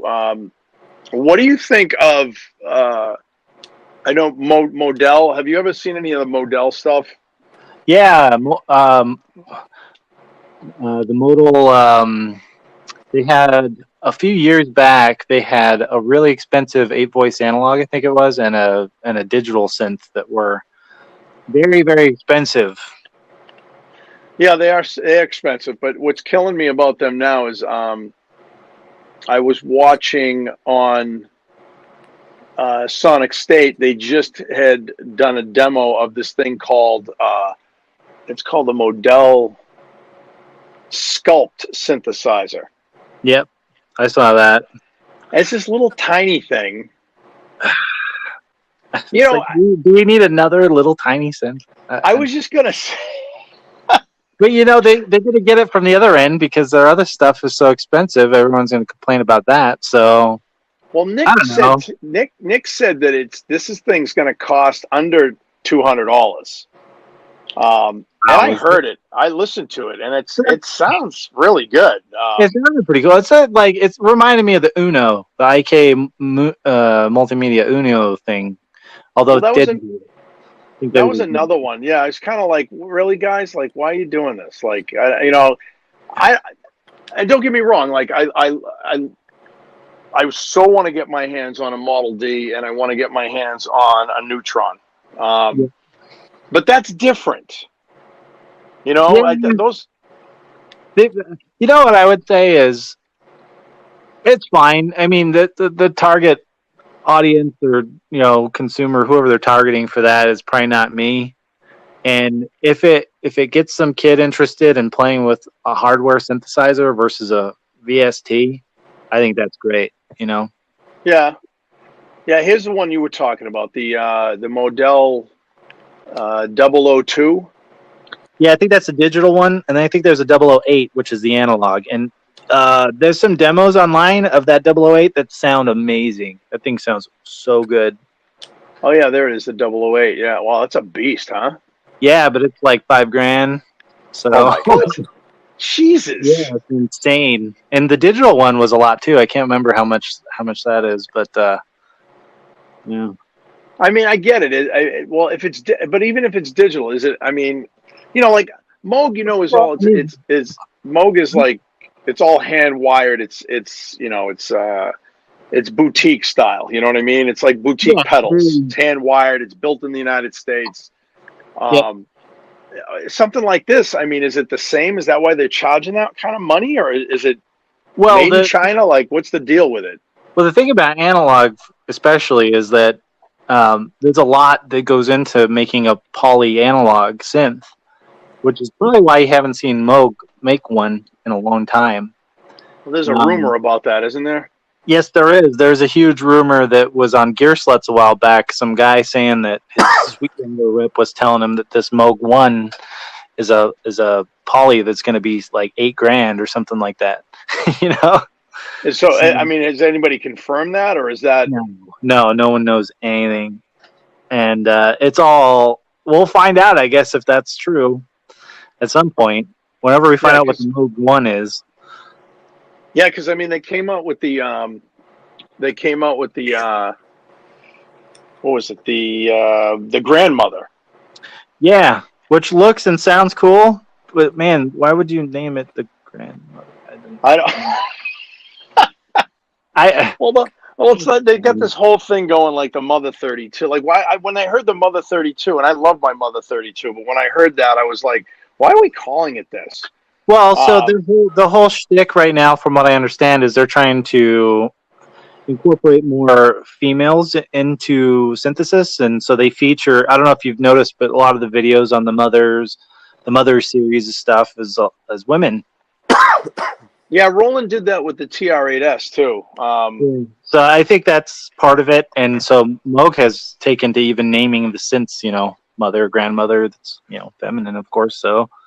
Well, I also heard that because there was another synth that was before the DFAM, it was the brother from another mother, but that was built at Moog Fest, and I might have saw maybe 2 videos on it, but I think it basically was the DFAM, and now there's another one too that they built this year at Moog Fest. Was it a Harmonicon or?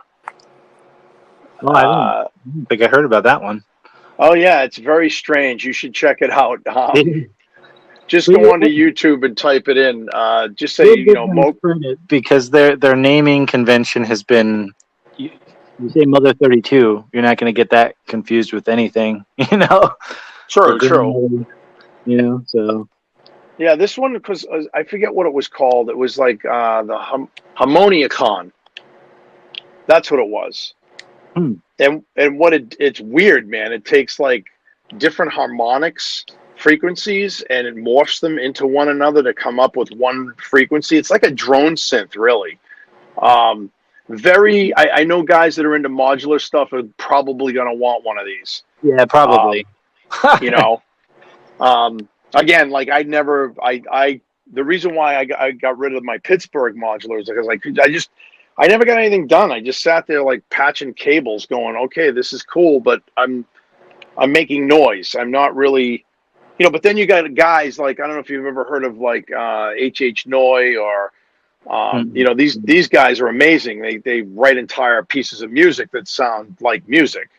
Right, which is extremely difficult to do that way. So Yes. that's some respect there if you can do that. It's definitely not for me. Like modular is not for me. So, Yeah. I mean, I've been on Muff Wiggler. I've been on, like, when I first bought mine, and I went on and I looked at a bunch of stuff, and I think, what's it called, Modular Connection. And I sat there and I looked at, there had to be 4,000 modules, and I go, what the fuck do I buy? Like, what?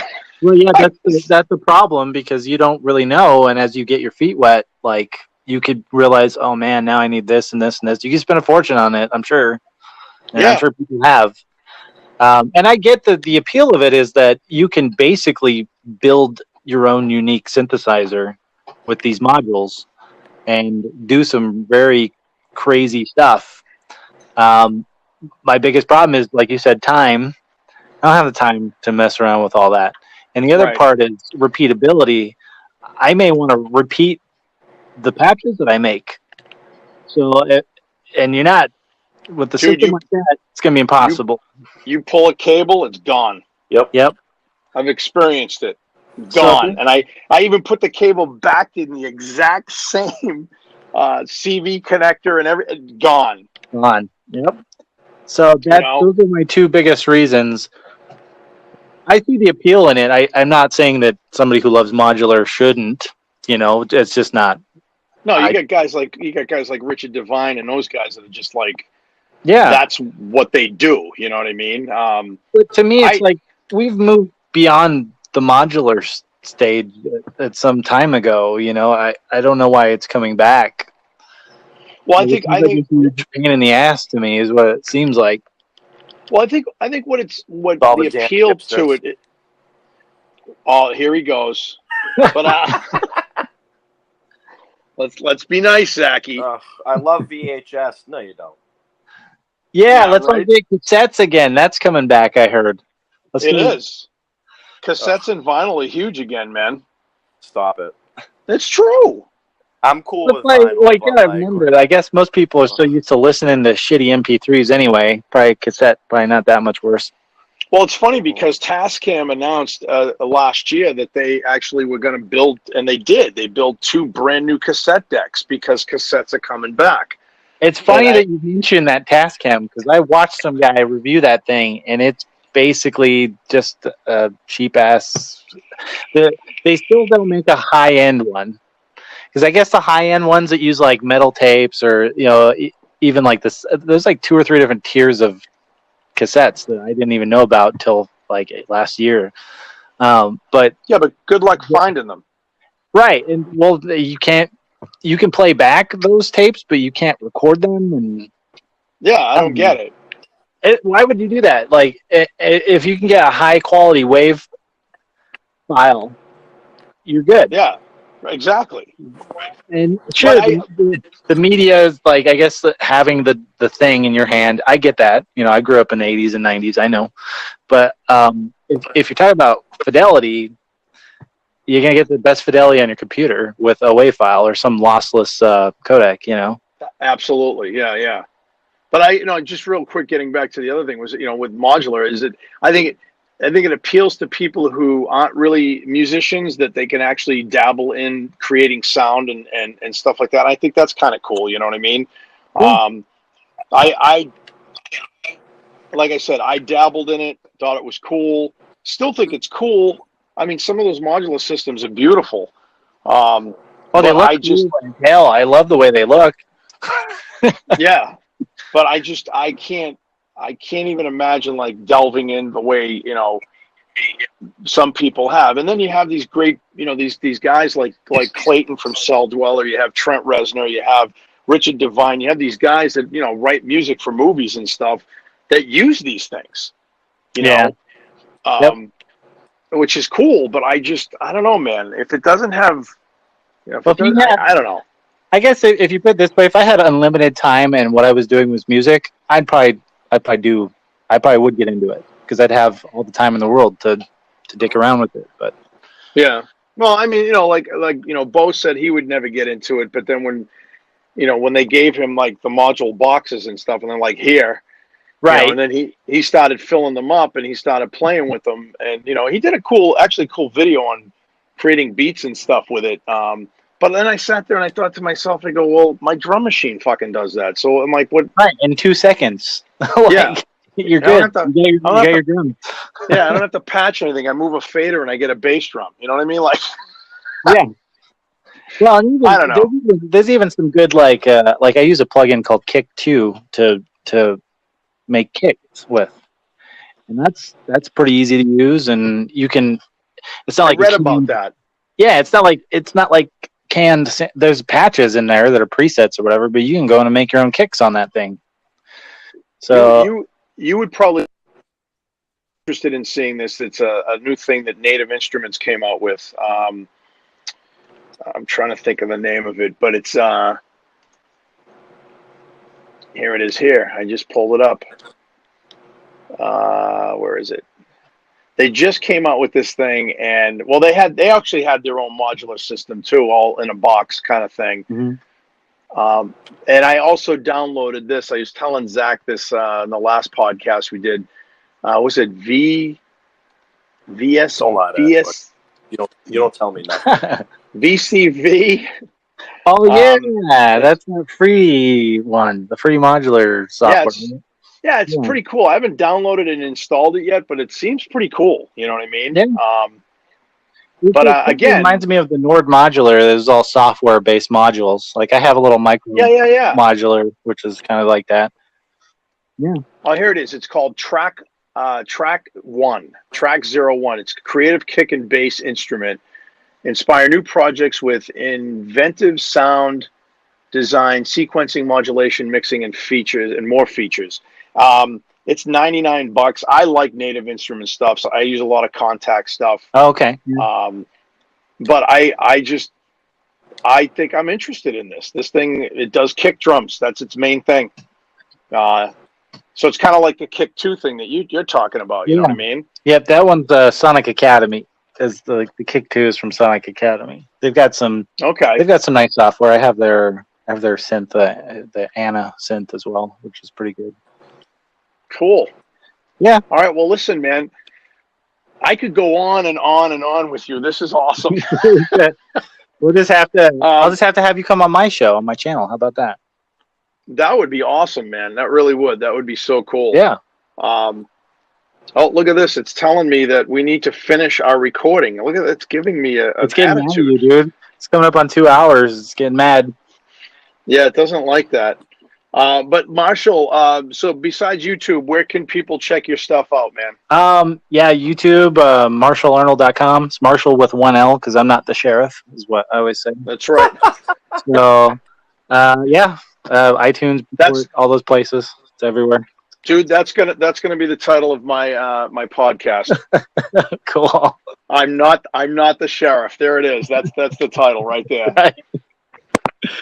But it's been a pleasure having you on, dude, and definitely we got to stay in touch. I really enjoyed that. Yeah, it's been great being here, and I'll reach out to you. We'll get you on my YouTube channel. Yeah, that would be awesome. Be really cool. Thank you, man. You bet. Thanks for coming on, man. Anytime. All right, Marshall, you have a good night, man, and we'll be in touch. You bet. You guys have a good one too. Oh, real quick, just to let you know, I'm going to post this. This usually posts tomorrow on Apple Music, Anchor, Amazon. It goes everywhere, so you can find it anywhere. Perfect. Yeah, well, I'm subbed to you guys on Anchor and also on iTunes. So good. Oh, cool. All right, man. Thank you again. I appreciate it. It was a good time. All right. Yeah. Later, guys. Later. All right. This is Echo Kraft saying peace.